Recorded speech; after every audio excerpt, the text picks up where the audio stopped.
NPI.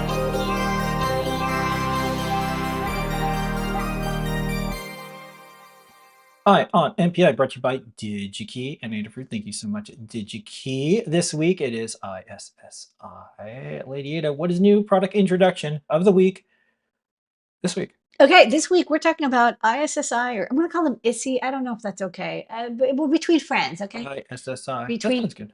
ISSI. ISSI's new upcoming 8-pin, like SPI or QSPI NAND flash chips, which I didn't know even existed. So I'm kind of excited. I'm actually going to pick up some of these when they are in stock. So what are these? These are NAND flash chips that are 1 or 2 gigabit. So that's 256, sorry, 128 and 256. As you divide by 8, because there's 8 bits per byte. They are NAND flash, which we'll talk about, but what's really nice is they come in 8-pin packages, or they come in a BGA package if you want like a much smaller, like, BGA package, but they have come in a simple WSON 8-pin package that you can really easily integrate with your microcontroller. And you don't need like a massive number of pins. You don't necessarily need a big NAND management controller. They even have ECC built in. They come in 2 variants. I think one was 60K, and one with 100K writes per 1.8 volt and 3.3 volt. Let's talk about why you would want NAND flash, because it's like there's a new product, but I was like, I gotta describe why you I want it. I just don't know why. Right. So to start with, if you just need to store a little bit of configuration data in non-volatile memory external to your microcontroller. So your microcontroller has flash and it has RAM. Like 99% of your microcontrollers have a non-volatile flash memory that's programmed either by USB or an external programmer, and then there's RAM. But if you want to store configuration data, you don't want to store it to the internal flash memory. It's kind of, you can do it, but it's kind of passe. You want to store it in something external that doesn't, so you don't end up overwriting your program. So EEPROMs are a great way to do this. These are I squared C, or you can also get them in SPI. They're good up to like 32K, 64K, something like that. They're inexpensive. What's cool about them is you can read and write to a single byte at a time. So it's very good for configuration setups. You can't write to them very quickly, so they're not good for like big data logs. But if you're like, oh, I want to write MAC addresses, crypto keys that don't have to be secure, settings, whatever, EEPROMs are great for that. But like I said, they're really small. And so if you need a little bit more storage, a lot of people go with something called SPI flash. So this is NOR flash. And the NOR really is like a NOR gate. And I'll show you kind of why it's called a NOR gate. And these are really popular. In fact, we use them in like every CircuitPython board pretty much. And a lot of Arduino boards that, the new product of this week, the Metro RP2350 has NOR flash. NOR flash is great because it gets much, much bigger than EEPROM. You can actually turns out you can get 256 kilobyte flash. Although, to be honest, the most common sizes are like half a meg to maybe like 8 megabytes, 16 megabytes. They're 8-pin. They come in various packages, various sizes. Their ISSI has tons of them available, and they're not too expensive. So, that EEPROM that I just showed, maybe a couple kilobytes is like 50 cents. Well, now for that 50 cents, you get 2 megabytes. So they're a little bit more complicated. One of the things that makes it more complicated is you have to write a page at a time, and a page is 256 bytes. It can vary. Sometimes it's a little bit more than 256. You can't write 1 byte at a time. So if you want to change something, you have to like erase a section. You have to read it in, change the stuff you want to change, and then write it back out in like one big chunk. So it's like you have to do a little bit of work and thinking about how you want to manage your data writes. And a page is 256 bytes, but if you want to erase, you have to erase by the sector, and the sector is 4K. So you have to have a cache of 4K. Whatever. Like there's a lot of, we have an Arduino library, CircuitPython library that kind of manages this for you. It transparently handles like caching and writing and reading and all that. But the good news is you can still read 1 byte at a time. And that's because it's structured in this way. It's kind of this flat shape, and each one of these transistor gates, the transistor, like the capacitor on the gate, holds the bit. It's a little more complicated than that, but let's just simplify it. And you can address each byte or bit individually. You have to write them in a big chunk, but like you can what we call execute in place. So, on the RP2040, for example, the RP2350, and even the ESP32 series, flash memory is used for the program, and you program this flash memory chip, but then you can read it instantaneously, like within one SPI read or QSPI read. So it's very, very fast for random access. The problem is they get very expensive once you get to like larger sizes. After 2 MB, to be honest, it kind of gets into the multiple dollars. And then you're like, why am I spending $10 on, 128 megabytes of memory when I can get 15 gigabyte, 16 gigabyte SD cards for the same price?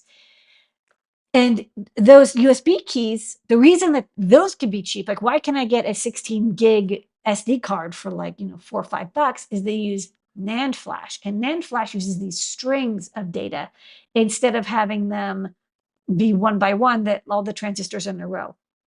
There's pros and cons for this. But NAND flash chips are very high density, like they're super packed because of this vertical structure. You can put the strands right next to each other. You can put a lot more in. And so that's why NAND flash is used for most non-volatile storage. That, like, here's an image from Bunny of like this factory, he took some videos and photos from like 10 years ago of a NAND factory where they have a controller chip that does the USB part, and then this is the USB key, and then it has like, 1 or 2 megabytes, 1 or 2 gigabytes of storage. Now, I always thought that like those bonded NANDs, that it's like when people talk about like NAND flash, it's like, oh, you need like this standard 48 TSOP size, and you need an 8 or 16-bit controller and an address lines and data lines, and it's like it's a whole thing. You need to use a lot of pins, and you usually need a controller.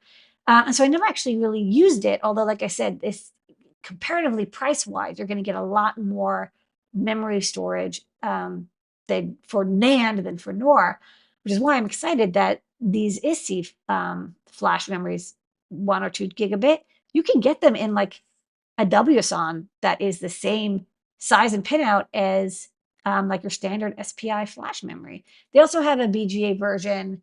It still uses the same interface. It's just like you want BGA because, I don't know, maybe you want to have it smaller. Maybe you already have a 4-6 layer board and you can do buried vias and it's no big deal. You want less pins. I don't know.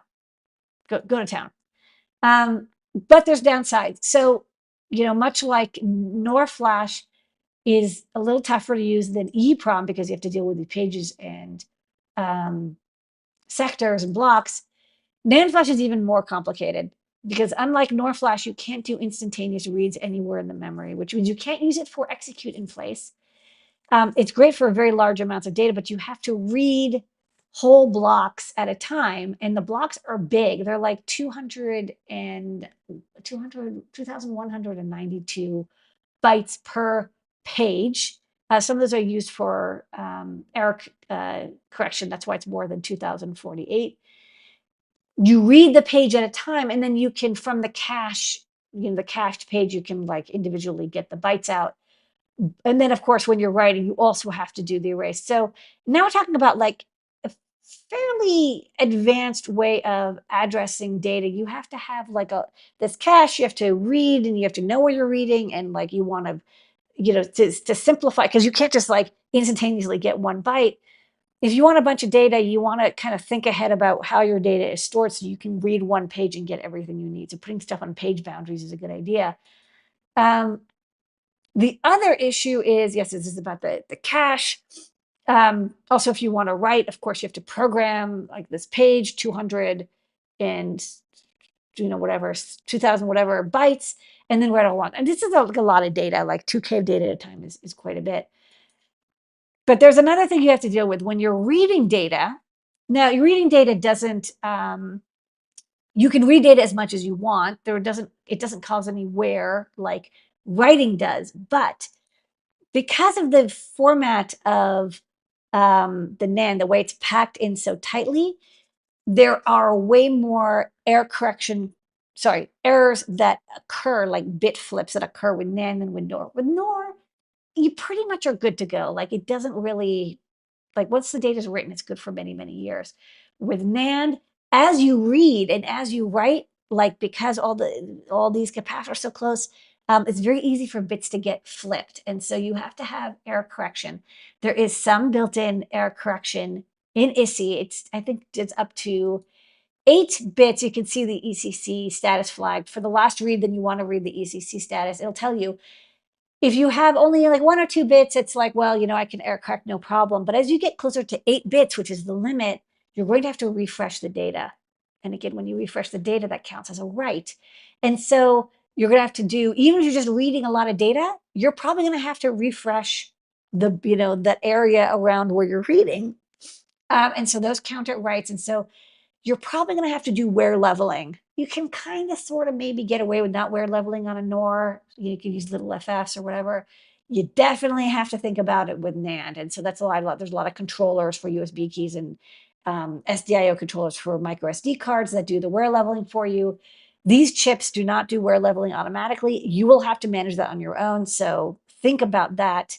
It's a trade-off for getting massive amounts of storage for low prices. Lots of varieties available. There's even a 16 SOIC version, 3.3 volts, 1.8 volts. Each of them support SPI, dual SPI, or QSPI, which is great. Of course, if you need huge bandwidth, go for those 48 TSOPs.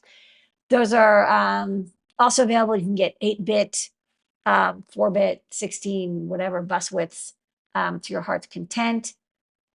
These chips are coming soon. They're going to be in stock in about a month. Sign up to be notified, and you can add a lot of memory for like $3.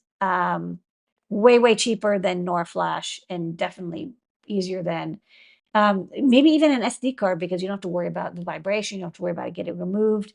You have direct access to this memory. Alrighty, and that is this week's Eye on NPI. Eye on NPI.